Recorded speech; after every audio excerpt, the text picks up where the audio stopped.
Hey, morning. How you doing? Well, it's Sunday morning.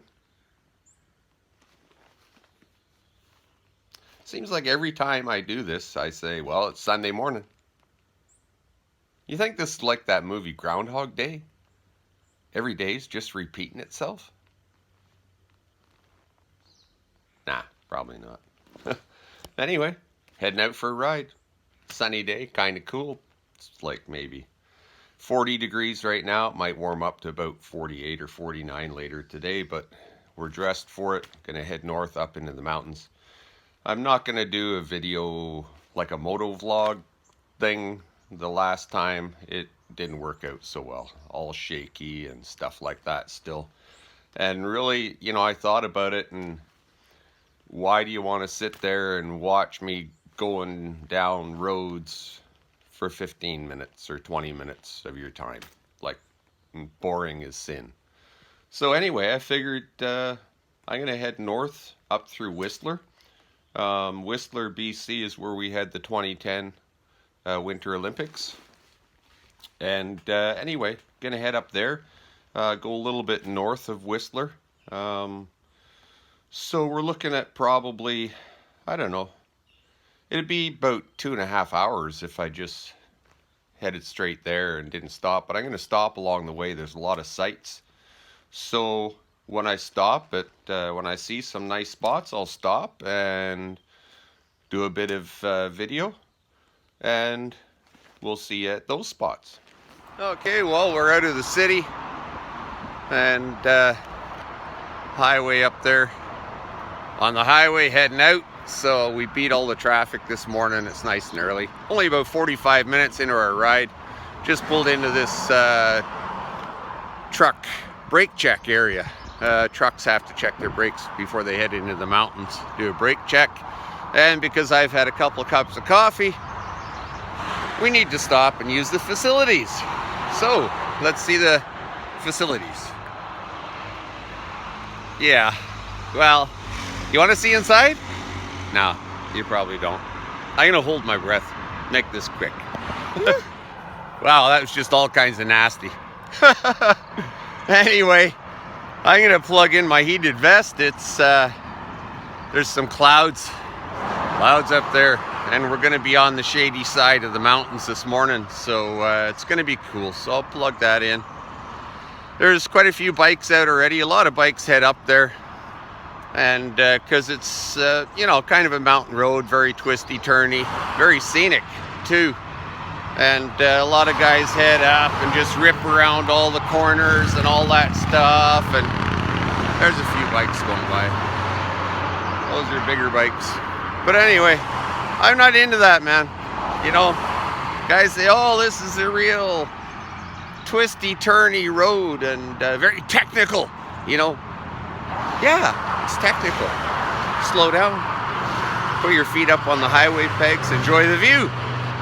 But anyway, yeah, you can see a bunch more bikes going by. Everybody's heading up. That's what we do. See you soon. Just stopped in a little area here. It's called Porto Cove. And this is actually a old mine, and it's closed. Been closed for a long time now. It's open as a mining museum. You can actually take a tour through it, ride on the little cars going through it on a track.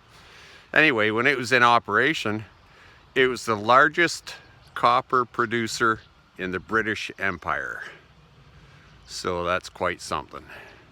And of course, around it here is basically First Nations land, and you can see there's another bike parked over there. They're kind of walking around checking the place out. But anyway, it's pretty cool place.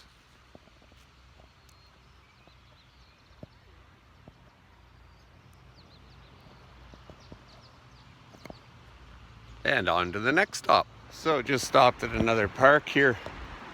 It's called Shannon Falls Park. And we're gonna, I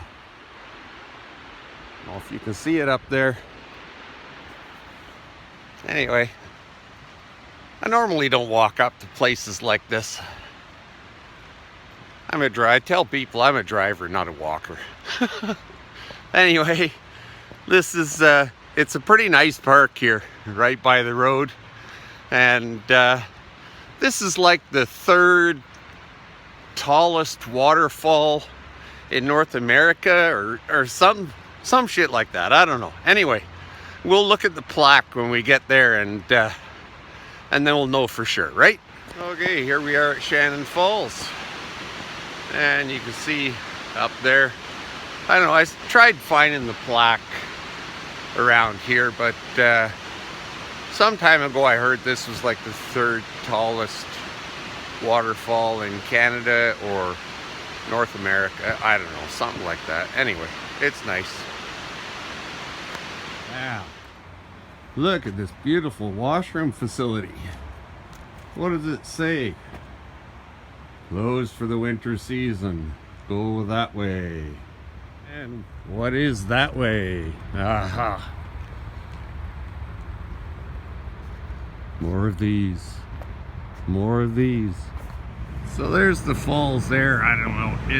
You can't really see, the sun sort of shining on the camera, but I wanted to show you right there. That's called the Stawamus Chief.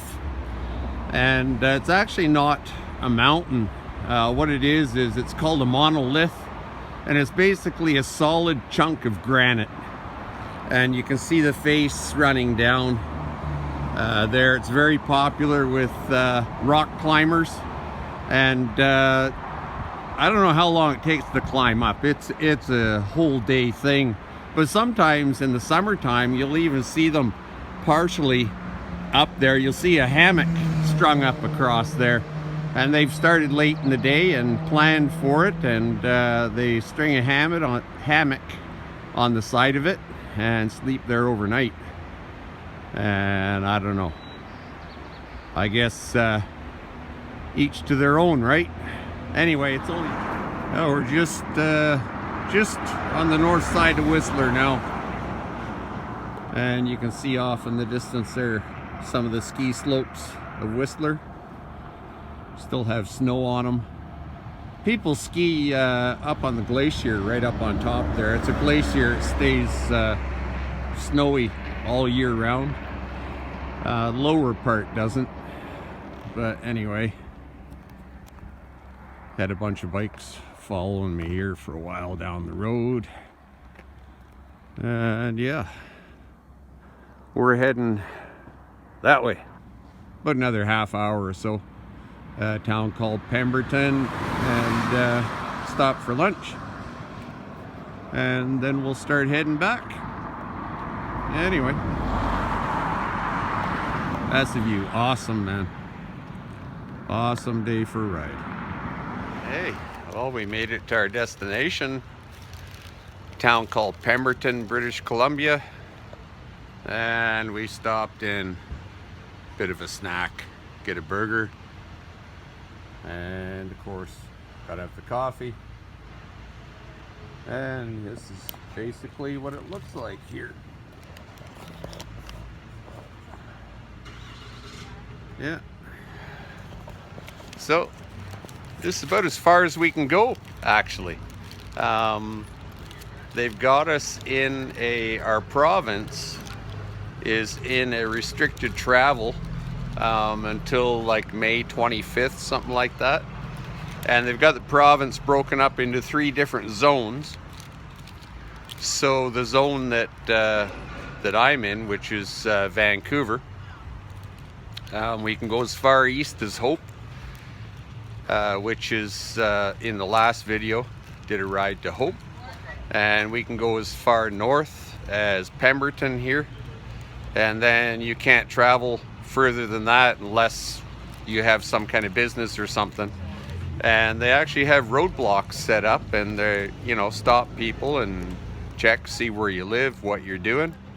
And if you're just traveling recreationally for no particular reason and you're crossing the boundary, then you're going to get a fine and you get turned around. Yeah, there's arguments. We don't think it's really constitutional, but if you wanted to fight that, it'd cost you a fortune. So for now we sort of live with it. Anyway, that's probably going to be it for today. Not sure, we'll see. Be safe.